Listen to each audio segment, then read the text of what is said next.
Naš gost.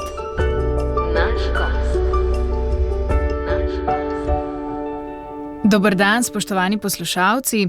Današnja oddaja bo minila ob spremljanju pogovora z duhovnim pomočnikom v župniji Ljubljana Koseze, saj bo naš gost Štefan Pavli. Njegova 70. jesen je bila eden izmed povodov za pogovor o spominih na odraščanje v takrat še podeželskih Domžalah, pa tudi o odločitvi za duhovniški poklic po prihodu iz vojske. Ko se je zastavilo gospodovo vprašanje, koga imaš raje, sebe ali Jezusa, je bil odgovor jasen in postal je duhovnik. Duhovnik, ki je gorel za dobro faranov in ljudi, ki jih je srečeval. Čeprav je v zadnjih nekaj letih aktivno življenje na župniji upočasnila bolezen, gospod Pavli še vedno rad pove, da živi hitro življenje. Da hitro živim je pa tako, se mi zdi, da je veliko lepih stvari v življenju, pa takih, ki človeka nekako izpolnijo, in potem je škoda, če bi čas tekel tako, brez mene, recimo. No. Pa kakšne stvari so človeku bliže, kakšne manj, ne, ampak jih moraš narediti, če hočeš poštukati stvari. In recimo, kaj s tem, bolj mi paše fizika, ne, fizikalno, kot čeprav se mi zdi, da mi je ta miselni del tudi blizu. Ampak poskušam skombinirati ko eno z drugim, ali pa kakšna stvar mora dozoreti, pa potem ali gre delo zelo hitro, če ga domisliš prej, ali pa pol misel zelo hitro, ki se nekako dozori. Tako da včasih je tako delo po naročilu, se mi zdi, je katastrofa za človeka. No. Ampak skratka, dogaja se veliko stvari. Včasih je še več, ker sem bil bolj pri moči, zdaj pa recimo, ko leta tečejo, pa kljub vsemu moraš priznati, da včasih se hecam, tako pa sam pri sebi, pa sem bil še bolj pameten, ker sem bil mlajši, pa sem rekel, tako kakšne starejši sem pol. Sem rekel, od 25 do 50 je 25 let, ne? Od 50 do 75 je pa spet 25 let, pa prejmaš več energije, pa hitreje narediš, prav potem si pa starejš, imaš pa manj energije, pa več izkušenj, pa spet tako narediš, ampak ni čisto tako. Čas drugače teče pri različnih letih. Njegova ura pa se je zagnala pred 70 leti, ko je 1955 prijokal na svet v domači hiši. Rekel, v hiši se je življenje začel, ne vem, ki se je končal, ampak mami me je rodila doma v posteli, tam tako, kot so živeli. Mi dva z bratom so bila še tako, sestre sta bila potem že v bolnišnici. No in potem smo živeli doma v taki kar širši družini, čeprav jaz takrat tega nisem vedel, ker sem bil že premajhen, bil še starata. Stara mama je bila tako kar pomemben človek v našem življenju, ko smo spali recimo spodaj v hiši, kot smo rekli. Mami in oče sta bila zgoraj, ampak vse stvari so bile tako družinsko urejene, tako da se z nekaterimi stvarmi sploh ni bilo treba ukvarjati, tako kot poslušamo čas zdaj, ali pa vidim ljudi, ki je bila atomizirana družba. Takrat je bila pač ena družina, in je bil še ta živ občutek, da glej, da ne boš družin delal sramote, in to je bil ta, se reče, vedno je bilo en tak širši okvir, nisi bil atom, ampak vedno si moral gledati na kakšno senco ali pa luč boš vrgel, recimo tudi na druge, in to nekako ostane. Pa tako prizadevam za skupno dobro, recimo nisem mogel solirati. Recimo, to so nekatere izhodišča, ki se mi zdi, da ko gledam danes svet, ko je zelo atomiziran, se mi zdijo kakšne stvari, kot bi prišel ero z drugega sveta. To ste odraščali na domačiji? Na domačiji, ja. Doma je bila kmetija, mislim tako, čas več, pa je prišla tista agrarna reforma, pa komasacije, pa so zemljo pobrali, pustili so tisto hišenco, kot je. In potem je oče moral iti, kasneje rekel, hvala Bogu, da so mi pobrali. da sem šel v službo, da imam zdaj pokojnino, da je bil reden dohodek, ne, drugače bi pa zdaj ne vem kako preživljal, ne. So bila tista leta, ki so bila, recimo, bi rekel, kmetijsko lepa, potem se je pa tudi začelo, recimo, po osamosvojitvi Slovenije, so se pa te stvari tudi spremenile, ne, tako da pravzaprav ni bilo mogoče več od kmetije živeti, pravzaprav, ker je mesto raslo, ker so se sistemi spreminjali in tako naprej, ampak takrat smo pravzaprav mi že otroci bili že vsi pri svojem kruhu, doma sta bila oče in mati pa brat, ki je nekako prevzel družino pol. Odraščanje v skoraj centru Domžal je pustilo lepe spomine, precej drugačne od tistih, ki si jih danes nabirajo otroci med odraščanjem. Približno enako stara mladina se je potepala po okolici, ostale ljudi pa je na vasi povezovalo delo. Vedno delo povezuje, ne? Ljudje, pač smo šli k sosedu, recimo, to je bilo otroci, smo se malo potepali, ne? Pa smo šli od hiše do hiše, tako, s tistimi, ki so približno toliko stari. Recimo, kaj s tem, delo je bil tisto, ki je povezoval, ne? Recimo delo na polju, sposoja strojev, pomoč pri delu, recimo žetev, mlačev, seno, recimo vse te stvari, ali pa delo v gozdu. Recimo pa je zjutraj sosed prišel, ne, pa je prišel v hlev, a ne, ga niso vprašal, po kaj je prišel, ne, prišel je pač zato, da je pogledal, kako je pri sosed, pa je šel pa dam, ne, pa par besed si je rekli, to je recimo bil ta stil, ne, potem, ko se je pa življenje spremenilo, ne, so pa tudi odnosi postali drugačne, ne, zdaj živimo še iz spominov, ki smo jih imeli v mladosti, a ne, svet je pa drugačen, ne. In da se pa ljudje povezujejo spet tako, kot smo se tudi pol mi, a ne, s tistimi, ki smo bili sošolci, s tistimi, ki smo skupaj delali v tovarni ali pa, ki smo se poslovno srečevali. A ne, včasih kakšen človek hoče stopiti ven iz življenja, ne, pa se rečem zdaj, kaj si naredil s tem, ne. Ko stopiš ven iz odnosov, ne, ali pa rečeš, nočem imeti s temi ljudmi zveze ali pa povezave, ne.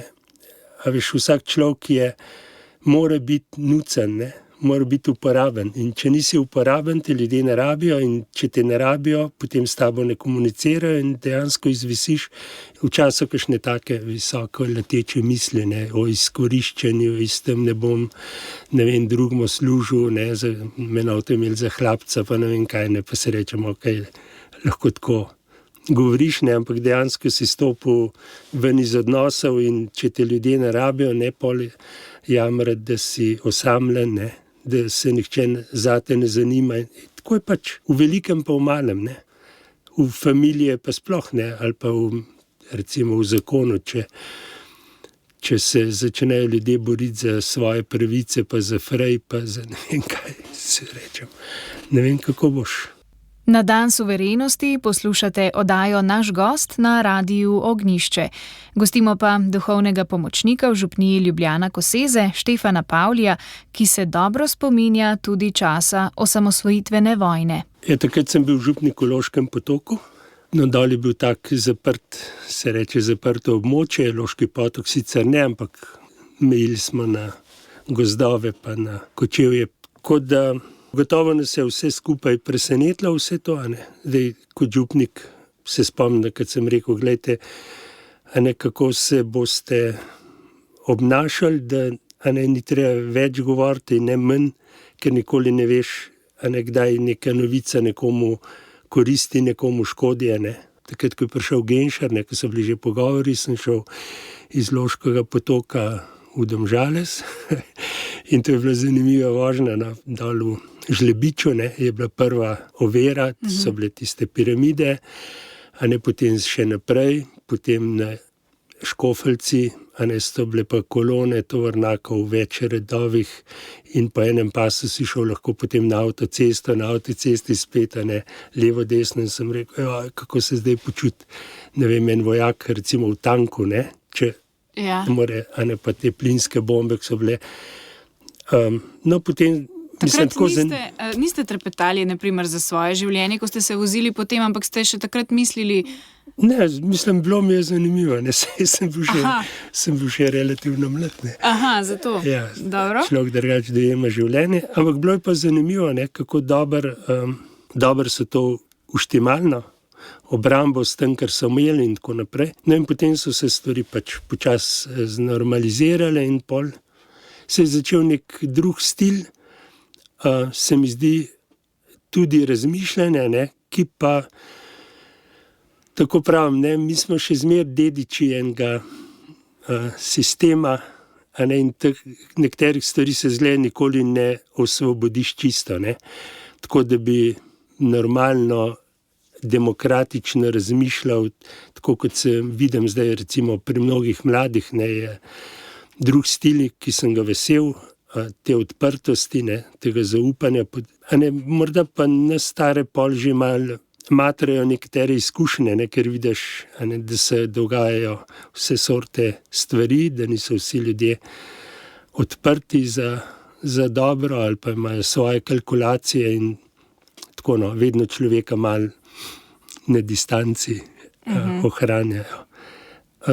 Drugače pa seveda, potem se je začel tudi z vsemi temi reformami, ne, pa privatizacijo, recimo, ki so jo pač izvedli tisti, ki so bili zraven, ne, ki so imeli možnost.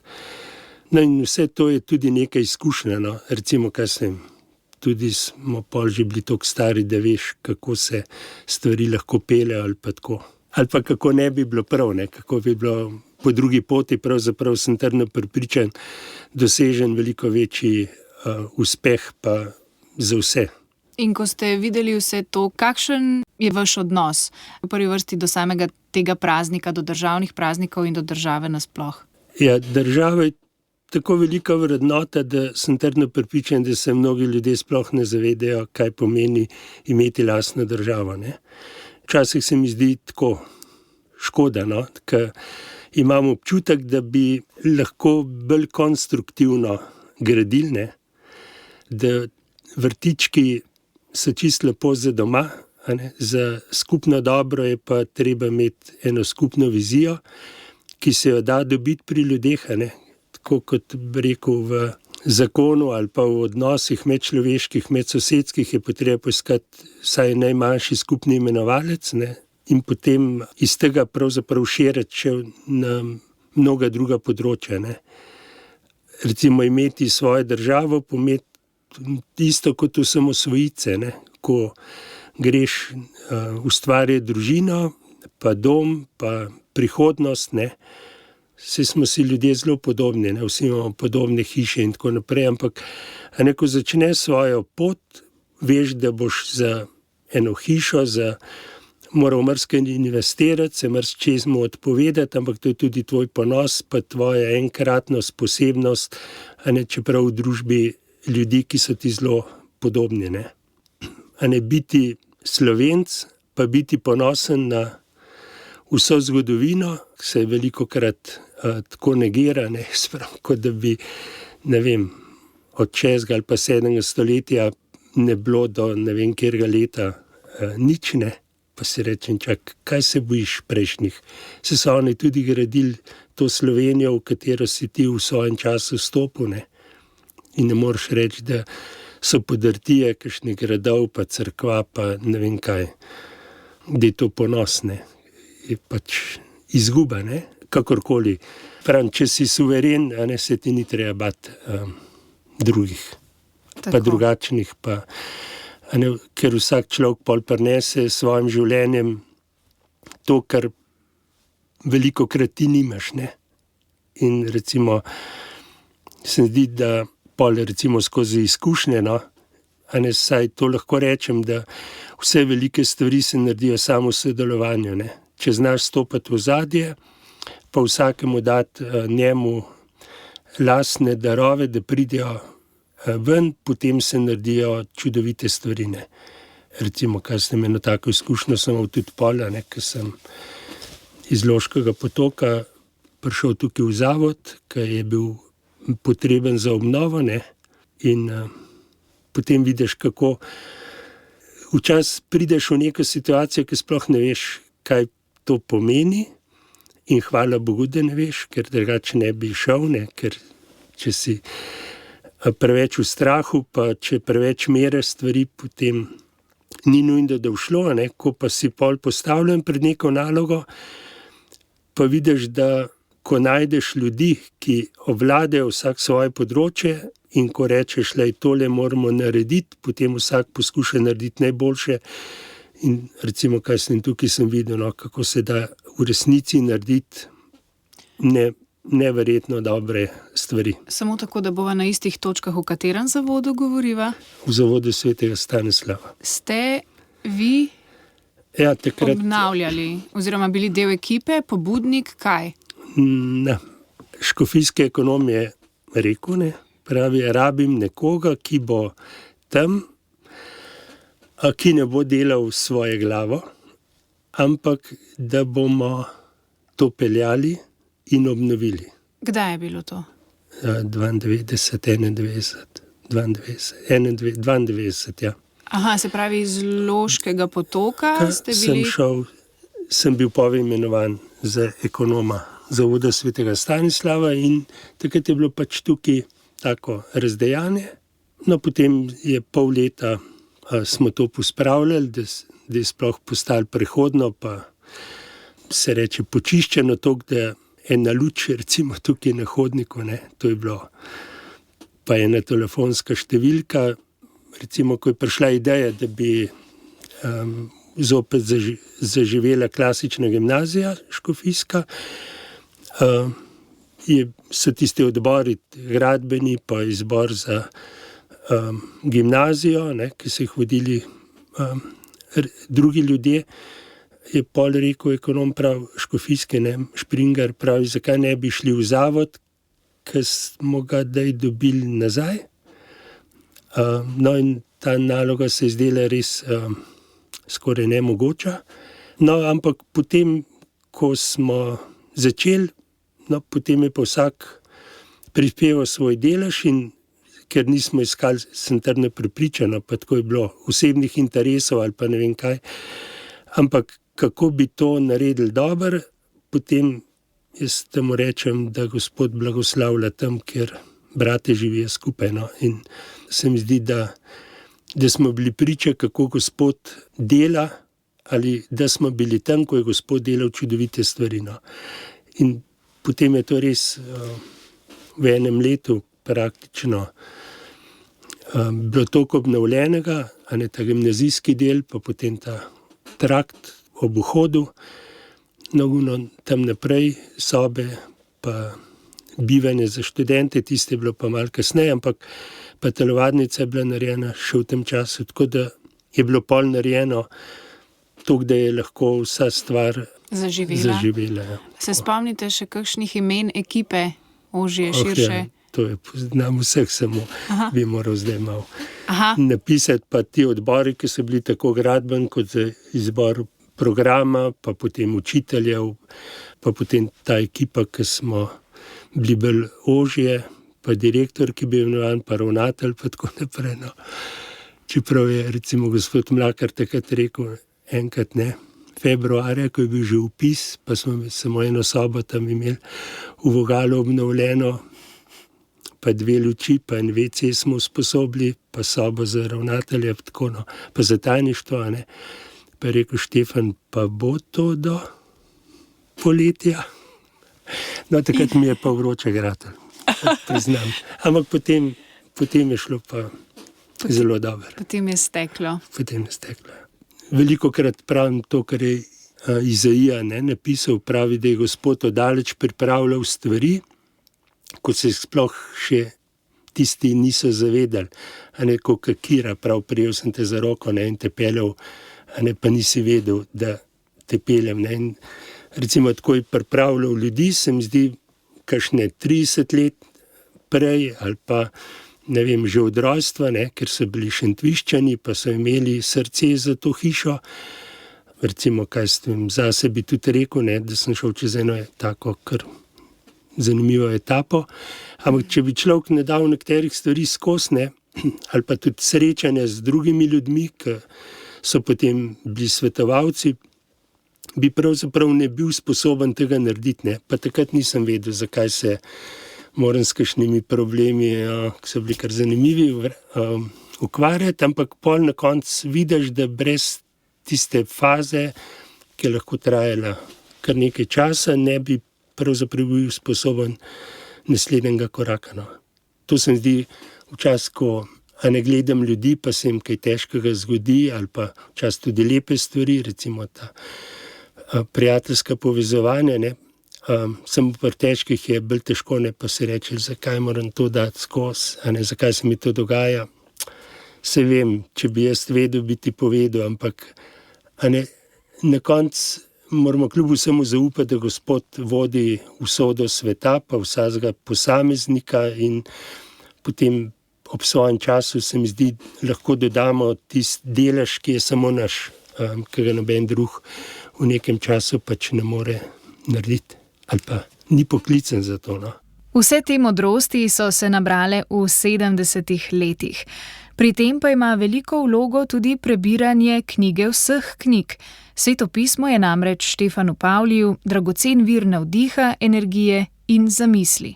Se mi zdi, da sem začel Sveto pismo tako brati, bolj zato, ker sem rekel, kaj je slovenščina noter, ne.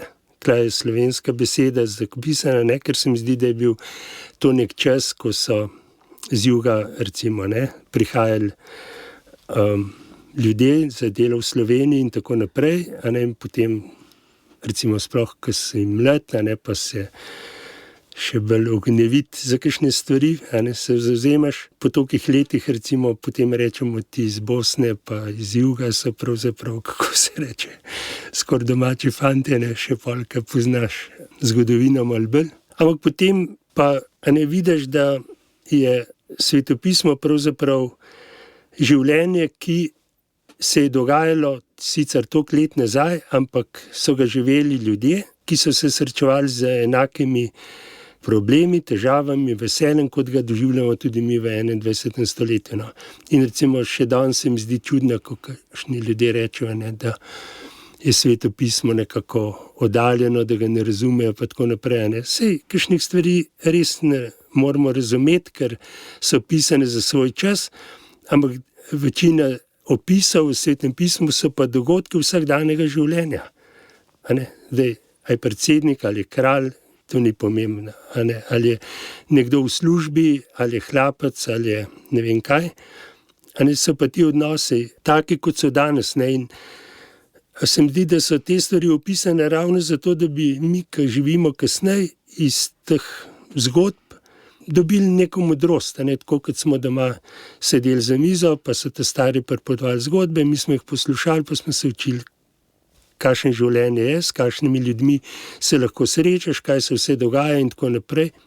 In pol si včasih, zdaj si, ko poslušam kakšne zapise, pa zgodbe, pa kakšne teorije, pa to, pa se rečem, pa se to so nam že te stari pripovedovali vse stvari, Pa takrat ni bil noben problem, ali pa je bil problem, ki so rekli, glej, to se ne dela, pa to ni prav, pa to, Ni bilo pa ne vem kaj afer, pa se je vedelo, da je treba stvari pošlihtati ali pa narediti vse za to, da se stvari ne dogajajo, ampak tako je pač bilo, in Sveto pismo je pač zapis teh stvari.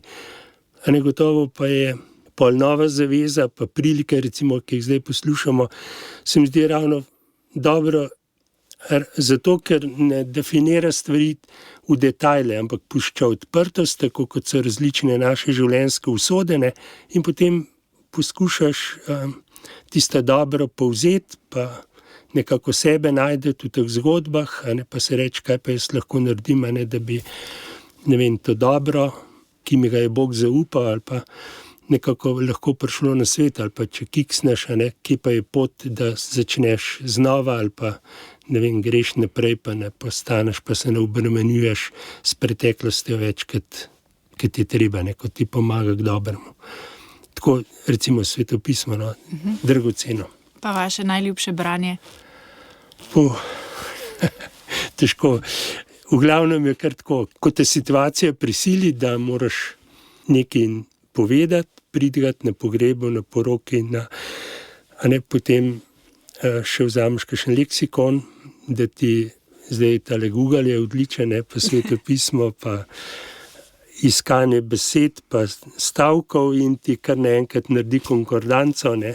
Včasih se matrali, zdaj ti pa to napiše in potem si rečeš, če pa tukaj ne morem najti tega vidika, ki je zame, pa skoraj verjetno res ni pomoči, pa beri kaj drugega.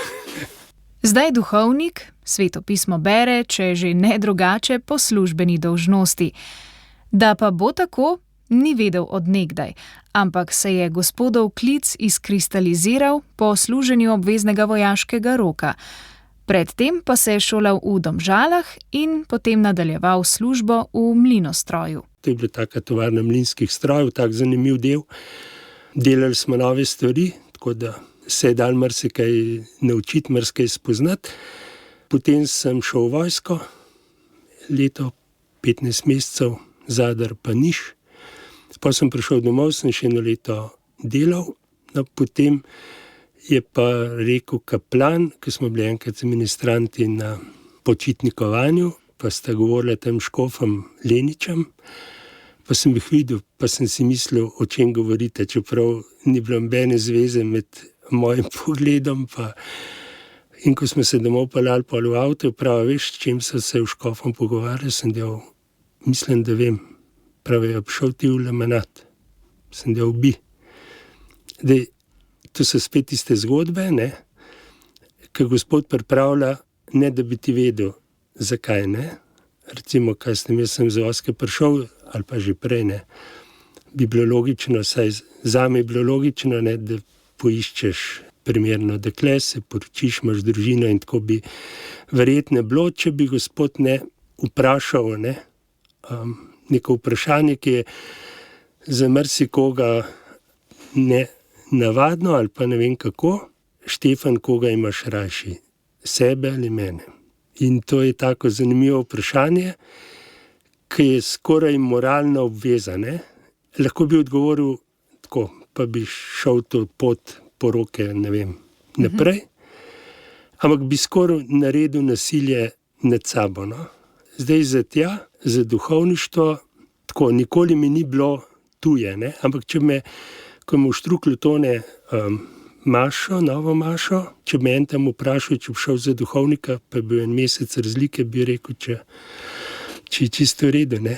Ampak pol pa, ko prije to vprašanje, sem rekel, ja, bi, a ne. No, pol pa na faksu je tako zanimiv, ko moraš, ampak nikoli pa mi nisem čutil kakšne take verizga razkoraka iz tehnike itu.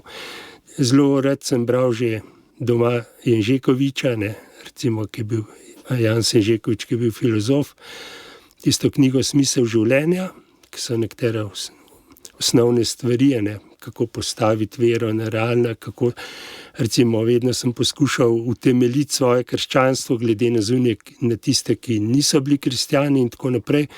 Tako da potem, ko na faksu mi je bilo zelo dobro, sploh, recimo, ta filozofija 2 leti, pa svetopismo, to mi je bilo tako, no, pisano na kožo eno in drugo. In recimo, pri stresu, je bila ta odprtost, na faksu so ti dane stvari, potem moraš pa pravzaprav izbrati in recimo včasih kakšni po 2 letih filozofije so rekli, kaj pa je sploh še prav, kaj drži in tako naprej, ne. Ampak to je tisto pol čudovit, spoznanje, da vidiš, da vsi filozofi, filozofski svet gradijo iz istih kamnov, iz istega materiala. Vse filozofije so človeške. In potem je na koncu treba se samo vprašati, ali ta zgradba zdrži, ali je temelj dober. Ker če temelj ni dober, potem se vsa zgradba podere, pa spet pride drug filozof, pa druga ideologija, pa začne iz teh kamnov spet graditi novo stavbo, ne? In če spet temelj ni dober, se stvari tako. In zato pravzaprav je filozofija, ki te pusti, se reče, v odprtosti, ne? Ker lahko tudi ti zgradiš nov sistem. Samo da bo vzdržal, ne? Ko prije potem življenjske preizkušnje ali pa ko prije čas in tako naprej. No, pol recimo pri Svetem pismu, ne, mi je pa ta obča človeškost, ne, ki včasih kakšni rečejo, a ne, vera je za verne ljudi, ne, sprem vera je za človeka, ne. Pa ni važno, od kod si, pa kje živiš, pa v katerem dobu, ne, ker pravzaprav ti kot človek moraš razviti svojo človeškost, ne. In Svetopismo je pravzaprav tista knjiga, v kateri so opisane človeške usode. Recimo, če smo vsi ljudje ustvarjeni po Božji podobi, pa Božji otroci, ne, če je enakost med ljudmi, če je pot dobrega tista, ki te vodi k Bogu, ne, jaz pravim, kakšna razlika je zdaj še med teologijo pa ne teologijo, ali pa med vernim pa nevernim, tako da se mi to zmeraj zdi malo tako komično, no. A ne, ljudje pa postavljajo narobe vprašanja in potem bi radi dobre odgovore. Ne moreš dobiti odgovora pametnega, če si postavil narobe vprašanje ali pa celo neumno vprašanje, ne. In večina ljudi se potem ob veri ukvarja z neumnimi trditvami in neumnimi odgovori pa s čudnimi vprašanji. Resnica pa tako težko najde prostor, ne. Ampak dobro, vedno znova zmaga pa najde in tako ljudi, zato pol ljudje, a ne, so iskrenega srca, ki ne išče, pa ne trmoglavi pri stvareh, je isto kot v šoli, a ne. Če nisi prišel do dobrega odgovora, pa rečeš, oprosti, zmotil sem se, pa začne znova in potem prideš do pravega odgovora, ne. Pa tudi ne rečeš, ne, koliko sem bil neumen, ko sem bil v 1. razredu, ne. V 8. veš več, a ne, ampak zato 1. razred ni neumen.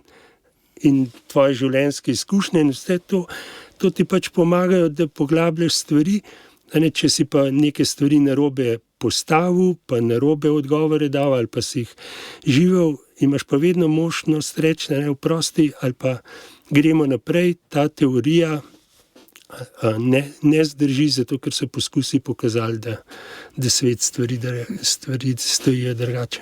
Tako nekako, no, se mi zdi to fakulteta, pa pol zgodovina, a ne, ki je spet, bi rekel, en vidik, o katerem pravzaprav nismo govorili, nismo slišali in to me je včasih tudi jezila, ne, bo rekel, ene plemiške družine v Sloveniji, a ne. Jaz pravim, če tega ne poznaš, kako boš vedel, v kakšnem mileju, pa zakaj smo takšni, kot smo, ne. Ampak recimo eni se bojijo, ne vem, pogledati nazaj, a ne, namesto da bi se veselil okolja, v katerem smo pravzaprav vsi živeli, ne.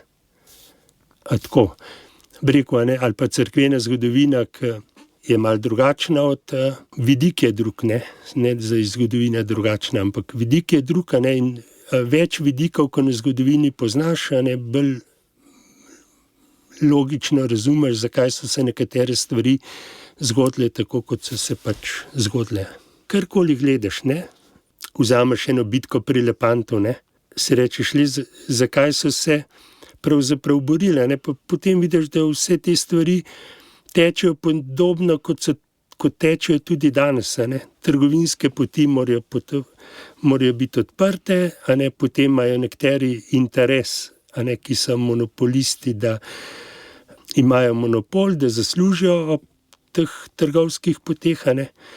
In ko se stvari zakomplicirajo, ko je ogrožena tvoja samostojnost, pa tvoja državnost, se moraš pač postaviti in boriti za to, da tvoja država ostane, da se poti sprostijo in tako, recimo, a ne, imaš eno bitko pri Lepantu, ne, ki je en zbir celo vrsto situacij, a ne, pa celo vrsta interesov. A ne,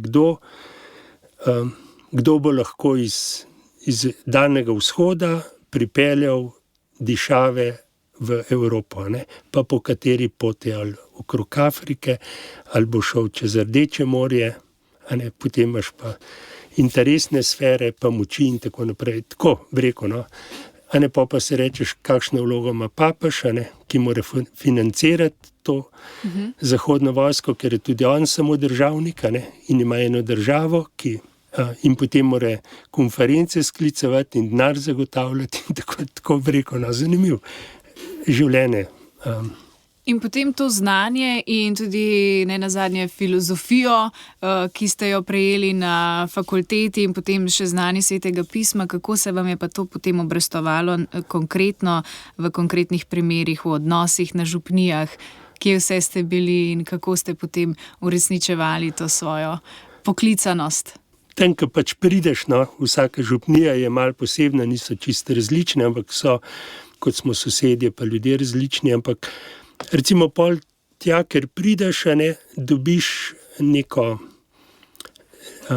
zgodovino ljudi in župnike, ki so bili pred tabo, ki so bili, jaz če zdaj bolj pravim, vsakdo, ki gre v ta poklic ali pa ki ga upravlja s srčnostjo, lahko zaradi časa naredi veliko ali pa tudi ne. Jaz pravim, ti si lahko genialc, pa če priješ v eno družbeno okolje, ki ti ne omogoča, da bi razvil svoje darove, boš ostal, kako se reče, tam, kjer pa si, tako pa tudi župnija. Če si prišel v nekem času, ki se je dal, recimo tudi na zunaj, kakšno reč narediti, potem so se dale lepe stvari, pa vsako delo povezuje ljudi, tako kot smo začeli v začetku, če se nič ne dela, potem so vse stvari mrtve, če so žive, če se ljudje vključijo, potem je župnija lepa. In potem sem tako, vidim, da nek čas gradiš, potem pa prije čas, ko moraš iti drugam. Tudi če so bile stvari vse lepe in dobre in tako naprej. Tako, ko gledam od kaplanskih let, ki jih je bilo kar nekaj 8 let, pa potem te župnije, ki so bile Rateče, Prejloški potok, Kresnice, se mi zdi, da posod sem imel, kako se reče, lepo izkušnjo. In pravim vsakmu župniku, ki je bil tam, ki je delal, hvala za energijo, za dobro voljo, ki si jo pustil, da jaz pol lahko delam od tukaj naprej. Pol pa tisti vidiki, ki so ti bližji, tiste malo več narediš, pa mora pa drug prijeti, ki pa dopolni to, kar je tebi manjkalo. No, zdaj sem pa že pol delal, 9 let bom že zdaj v Kosezah, v Ljubljani, ker je pač tako prišlo, da so kakšne operacije bile, pa ne moreš pol več tako funkcionirati, kot sem recimo prej, ali pa ki bi morda želel, ampak pa sprejme spet en drug vidik življenja, ki pa je tudi zanimiv, pa ki ga kar veliko ljudi živi. Pa drugačen tempo, ampak še prej, ko ste pa bili po župnijah, ta vidik, kot ste že sami omenili, tega materialnega, fizikalnega, fizičnega dela, to vas je držalo po konci, pa tudi pastorala je živela, poudarek ste dajali mladim, oratoriji, potem za nekoliko večje pa tudi skavti. Je skavtstvo en način življenja, ki vam je tudi blizu? Skavtstvo se mi zdi ena taka dobra stvar in ponavadi je tako, da k skavtom pridejo tisti, ki se jim kaj da, ki imajo radi izzive. To ni za zaspance. Pa tudi tak mora biti, da pravzaprav gradijo skupnost. In zato recimo mi je bilo skavtstvo potem lepo, čeprav sem se s skavti srečal zelo pozno, še le potem, ko sem bil župnik v Ratečah, pa je bil, prvi sem hodil v Škofjo Loka 1, potem, ker je bilo recimo kar nekaj skavtov, pa ta konc proti Ratečem, pa to, so imeli do Loke nekoliko dlje, pa smo rekli, zakaj ne bi naredili še Škofjo Loka 2, in potem je bilo to 2002, smo šli v Prekmurje in potem še celo vrsto takih dobrih dogodkov. Vedno mi je bilo pa tako, sem rekel, fajn bi bilo, če bi šel lahko kole z ruzakom po teh hribih, od kmetije do kmetije, da bi videl, kako ljudje živijo, se malo pogovoriš, tako. No in potem pri skavtih je to postalo zares. No potem je bilo tudi v Kresnicah smo skavte imeli, potem je to Dol 1, Dolsko, so tudi, ki živijo naprej, ker so bili mnogi tudi iz tega konca. Tako da te stvari so mi bile zelo lepe. V oratoriji smo pa začeli v Ratečah, jaz verjetno ne bi, pa je dr. Mojca Bertoncelj, ki je bila takrat še mlada, pa zagnana in je rekla, dajmo to začeti. No, in potem smo res tam začeli in potem so te stvari laufale zelo naprej. In bi rekel, da zelo dragoceno je, če dobiš pomočnike, ki ovladajo tiste vidike življenja, ki jih ti pravzaprav ne tako dobro ali pa ti niso blizu. In če se potem naredi ekipa, pa dobra volja, se mi zdi, se res naredijo zelo lepe stvari. No. In jaz imam lepe spomine na to duhovniško pot in čas si rečem, ker pravijo, da ni duhovnih poklicev, pa ne vem kaj, ali pa da ljudje iščejo, kje bi polno živeli, pa ko poslušaš statistiko, pa rečeš, koliko mladih zabluzi svoje življenje, pa se rečem, veš kaj, popet pa za duhovnika, ne. Imaš toliko vidikov, da gotovo boš našel en vidik, kjer boš lahko v polnosti živel svoje življenje. Se vem, to je malo tako, ker je duhovništvo poklic in nobenega ne moreš postaviti v to vlogo, če ga Bog ne pokliče. No, to mi je jasno, 120%. No, drugače pa. Pa en tak podvig je bil zanimiv tudi vrtec v Kresnicah, katoliški, vodenje, mogoče tega priprava prostorov. Takrat je bilo tako, da je bilo precej otrok, pa ni bilo vrtca, potem so nekateri starši rekli, kako bi bilo dobro, če bi lahko imeli vrtec, ne. No in potem smo to naredili. To 10 let recimo je vrtec funkcioniral, do tistega leta, ko sem pol zapustil župnijo, pa zaradi bolezni pa tako naprej. Ampak mislim, da je tudi to lepa izkušnja, recimo, ker smo bili enota Stare Loke, vrtec Mala Cvetka, se vidno, kako se lahko naredijo lepe stvari in se mi zdi, so bile lepe, dragocene pa zdaj zame vsaj to, čeprav je izkušnja, da vidiš, koliko je to enega praznega govorjenja, tako pri šolstvu, ampak vzgoja, to je vedno sveta krava, nekih opcij, ker je vzgoja tista, ki da smer otroku, in zato je vse, karkoli je zasebno, karkoli je drugačno od, neke leve opcije, pravzaprav ne bi smeli imeti prostora, pa je to čista katastrofa. Potem vidiš, recimo, kaj vse se dela, da bi se onemogočilo, jaz pravim, zasebno iniciativo, kar pomeni, da gasiš pravzaprav talente in darove, ki jih ljudje imajo. In jaz pravim, temu to je strah, pa boj za ne vem kaj, za privilegije, za oblast, za tako. Nažalost je tako, čeprav se to zavija vse sorte celofane, ampak vsak človek, ki približno normalno razmišlja, ve, kje je izvor vseh teh problemov. Ampak če začneš gasiti vse te stvari, te darove, ki jih ljudje imajo, potem pač siromašaš in delaš monokulturo, in vsi se borijo proti monokulturi, na vseh področjih. Jo ustvarjajo. Tako.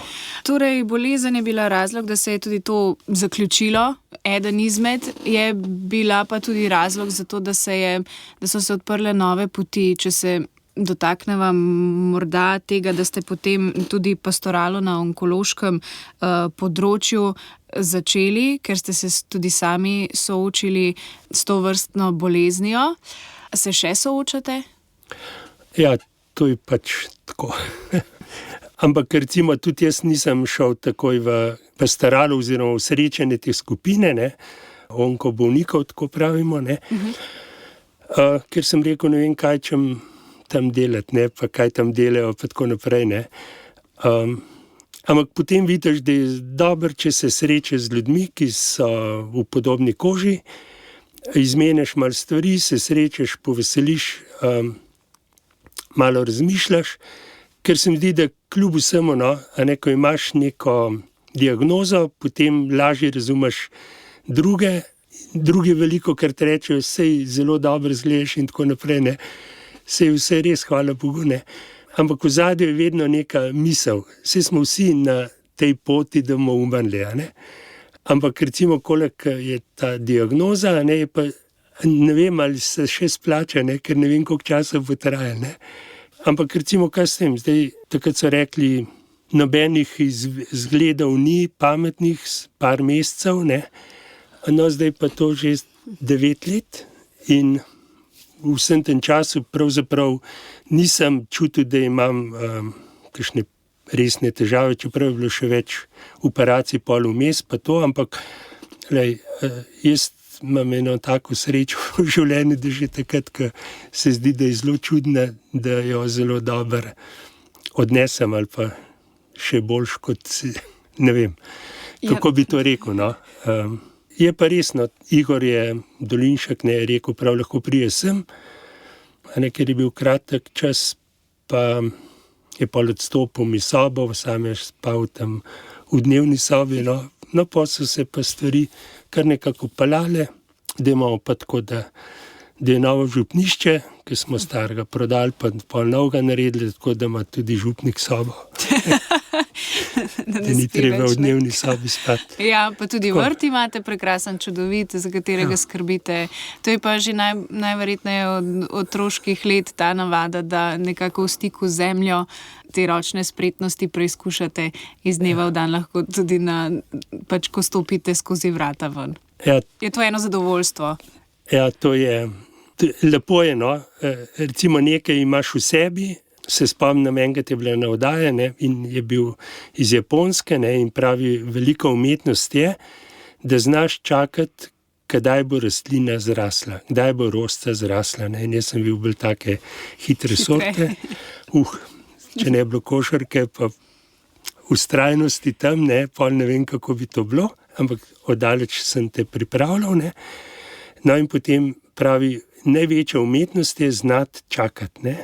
No, in to je bil en tak prvi srečanje. Potem, ko sem bil na Vrhem kot kaplan, me je gospod seznanil z vrtnarstvom, sadjarstvom, čeprav smo imeli doma velik vrt in ga še zmeraj imamo tam doma, ne. No, in potem je ta ljubezen do rastlin, do sadnega drevja, pa potem tudi do okrasnih rastlin, ki je bilo treba okrog cerkva kaj posaditi. Sem šel te prve z listkom v arboretum, kjer so bili napisani po latinsko. No, pa sem rekel, no ja, če ste se vi naučili, sem jaz tudi. No, in tako počasi ugotoviš, no, da sajenje pravzaprav samo umetnost presajanja iz narave v okolje, ki je urbano. In je rekel en gospod, ki je imel take velike ciklame, čebulce. Prav veš, če raste v takšnem okolju, v stanovanju, kakor v naravi, potem ti bo gotovo uspela. In zdaj se je vedno treba vprašati, ne, ali ta rastlina, ki jo kupam v vrtnariji, pri meni raste v podobnem okolju, kot raste v naravnem okolju. In če v sadu približno tako, ni problema. Potem so vsi lahko strokovnjaki in tako. Včasih je kakšna taka misel, ki je zelo pomembna. No, je pa lepo, ja, če je urejeno okolje in če so rožice in tako. Se dobro počutite takrat. Pa z leti pol zgleda, da se to multiplicira, ta zagnanost. Vedno poln življenja se je v mladosti na treningih košarke uril po trpežljivosti, ki jo je iz sveta športa preslikal v vsakdanje življenje. Zimske dni pa še vedno rad preživlja na zasneženih strminah. Ja, to v mladosti. To je še takrat, ko smo z dratom vezali vezi, ki so bile še jermeni, ne. To je bilo, seveda, toliko let nazaj. Ko smo še pri kolarju sami delali smučke, oziroma smo šli k kolarju, pa je iz lesa naredil smučke, ne. Ko smo bili še v osnovni šoli. No, potem so prišle elanke prve, pol je pa tako, se mi zdi pol v faksu, pa na župnijah je pa malo zmanjkalo časa saj za smučanje, no. Potem zdaj, ko je pa po bolezni, ne, se je pa odprlo tako področje, pa nova oprema, to je pa potem užitek, no. prvošem vsakmo. Sezona gre not, po domače rečeno, Ja. Se obeta v bližnji prihodnosti kakšen skok na kakšen vrh. Tako, če bo Bog dal. sneg, no, zdaj je že Kranjska gora postala tudi dovolj položna. Za kakšen spust. Je dovolj strma še, ampak vseeno Ja. Se zdi, no, da včasih je bilo fajn, če je bilo strmo. No, da je pa treba malo prilagoditi tudi, ampak je zelo dobro. Ja. Tako. Za hribe je pa tako, no. Zdaj je pa kondicija je pol presodašne, veliko krat pol že pridejo bolj želje, pa zamisli, kako bi še vse to. Je pa treba realnosti pogledati v oči. Upoštevati nekaj vidikov. Tudi Šmarna gora že visoka. Štefan, Pavli, najlepša hvala, da ste si vzeli čas za ta pogovor. Mi vam želimo vse dobro, predvsem obilo zdravja in še naprej žegna na vaši poti. Hvala. Naš gost.